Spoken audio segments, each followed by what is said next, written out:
inaugurating public function. Okay. Ladies are asked to light the lamp officially.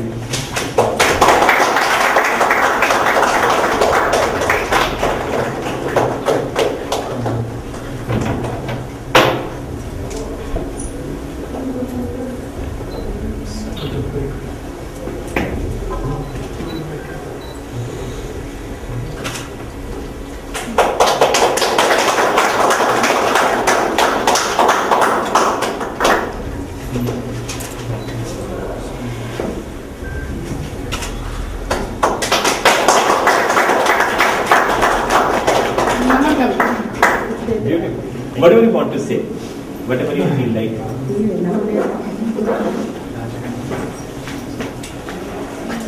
Say whatever you want. I think first we should give them a big round of applause. Yes.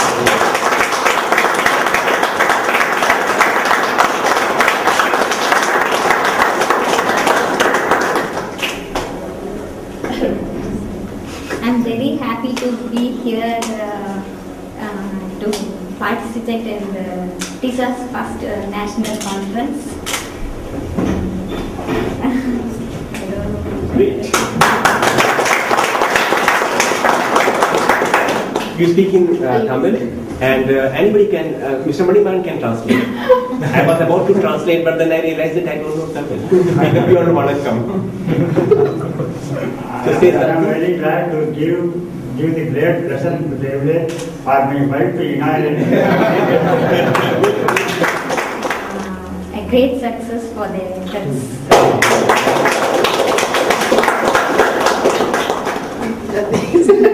Speaking Tamil, don't worry. Just say whatever you want to say, and Mr. Manimaran will translate, or Raje Sri will translate.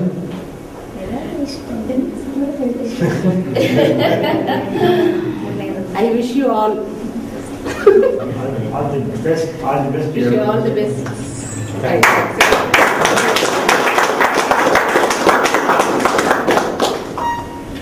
I'm very excited to be a part of TISA's first conference, and I appreciate the welcome, and I'm excited to be a part of the first conference for Indian people who stammer. So.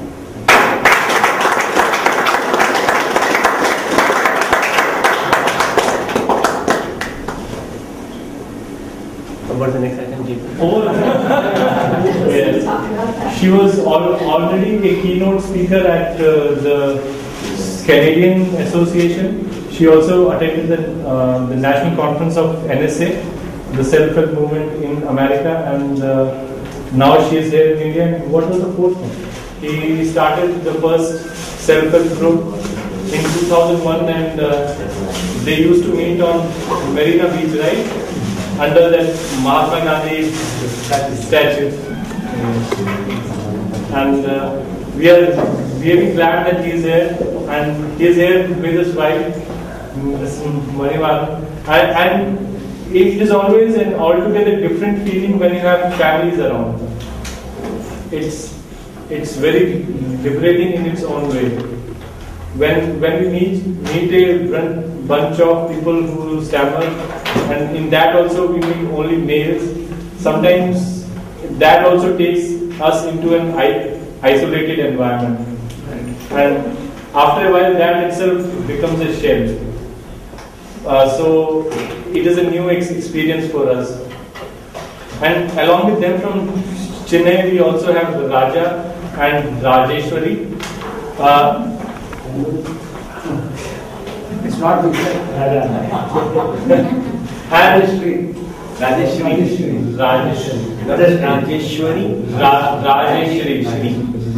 Rajeshwari.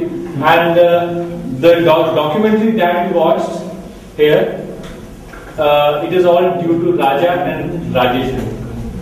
They were the people who Rajeshwari interviewed everyone. I was there in the room and I was watching her, and she is a great interviewer. She's a great interviewer, and Raja, he did all the photography and editing, and Satya took all the credit. by uploading it everywhere. But this also is our ancient Indian tradition. As we grow older, we start getting tired. Yes, and Health without working. And then he started uploading it everywhere. After Mr. Manimaran's talk on acceptance, then we will have our another keynote speaker, Dr. Mahapatra, whom a lot of you already know. He will be speaking on self-help and why self-help is important. And he will be speaking from the perspective of a professional. That why a SLP also thinks that self-help is really important.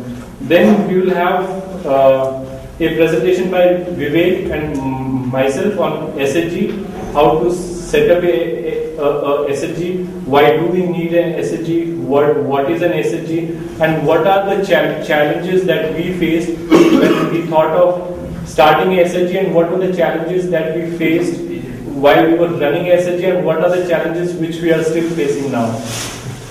And then we'll have a 1 hour lunch, and I don't know the menu today, or else I would have shared that just somewhere in my laptop, but it will be something different from the last 2 days. And then after coming back, we have one very important session for a lot of us by Pavas. Pavas is an HR professional, and he is going to tell us how to sell yourself in an interview, and also what an employer is looking for. A lot of times we have this notion in our head that the employer will reject me for my disfluencies, for my stammer, or he will hire me for my fluency.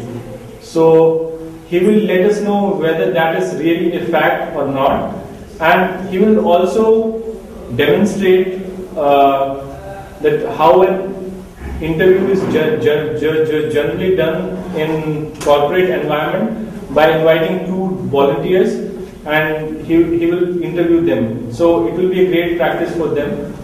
Generally, his fees for a mock interview is 1,000 rupees. So, and if the interview goes well, the 2 volunteers will get the job also. Yes.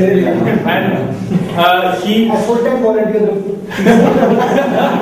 Yes. Honorary volunteers. Yes. He already has 2 offer letters printed with package and everything. He just needs to write down the names and he'll hand it over.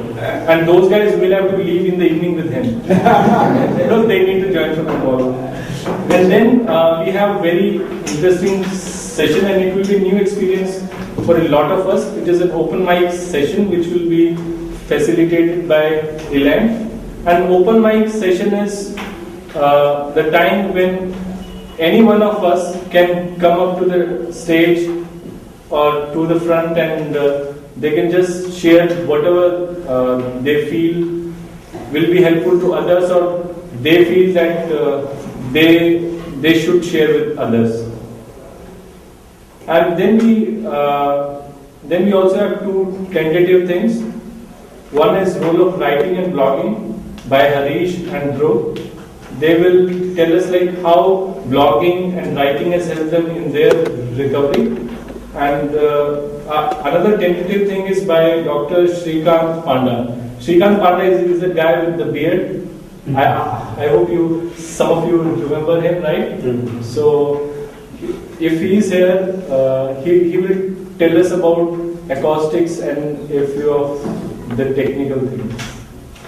So that is it for today, and I think in the evening again we will have some tea party or something. Evening we may have a surprise also.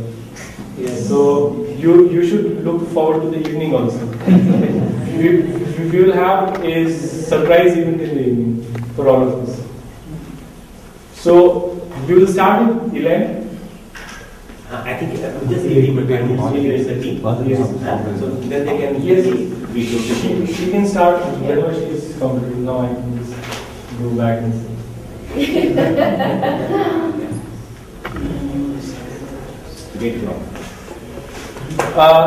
Anything else like that you would want?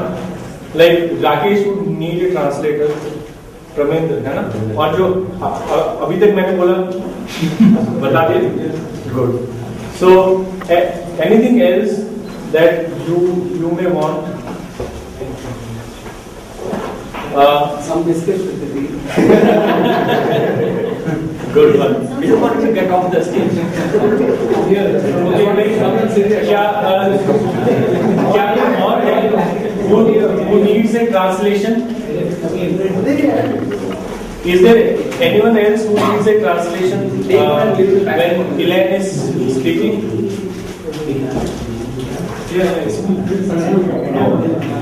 That nobody else sees is the stuttering disorder.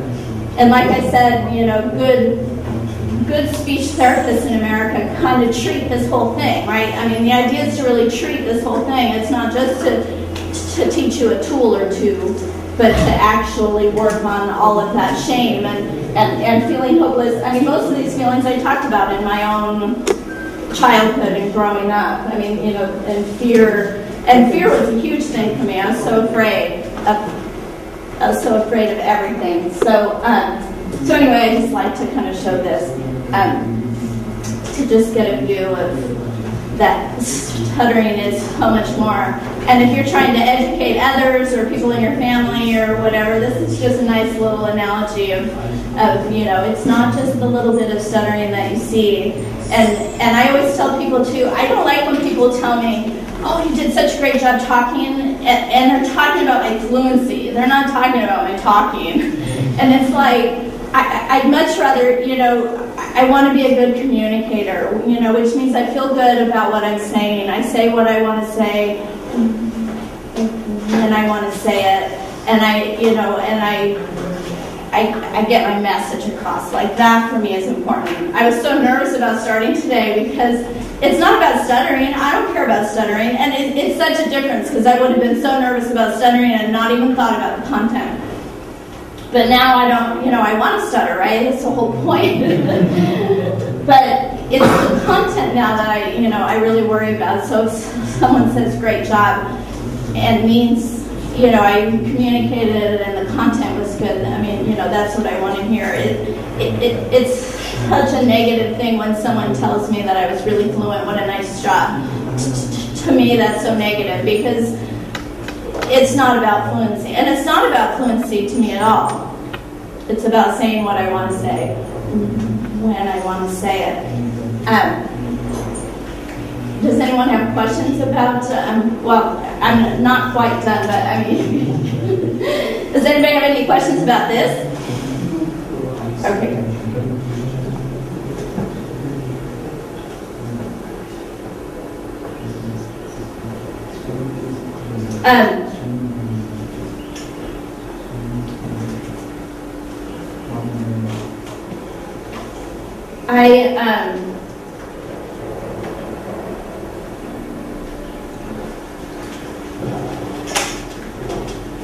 You know, I've come to a place. I'm going to sit back down. Well, I can leave that.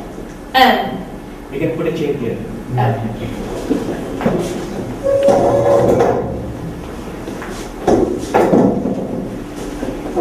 So I've really come to a place where acceptance is what I am striving for. Just being okay with stuttering and being okay with being a person who stutters. I'll always be a person who stutters.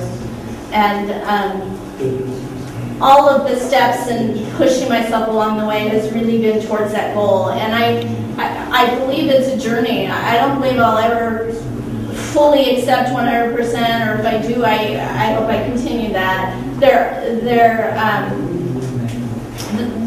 There are moments when I want to be fluent. I mean, fluency is just easier in society, isn't it? When you have to go ask a question, or you have to go up and ask for a train ticket, or, you know, it's like, oh, I'm going to deal with them. I'm going to deal with that look, and then they're not going to understand what I'm saying, and then I have to say it again, and then it's like, oh. Or in a meeting, I talked about this earlier, I think, but in a meeting, a professional meeting at work, and I'm stuttering, and I'm thinking, oh, I'm not sounding very professional. I want to be more fluent, and this is all mind games for me that I really have to work on that. can stutter and be professional, and I truly can, and I just have to remind myself of those things. So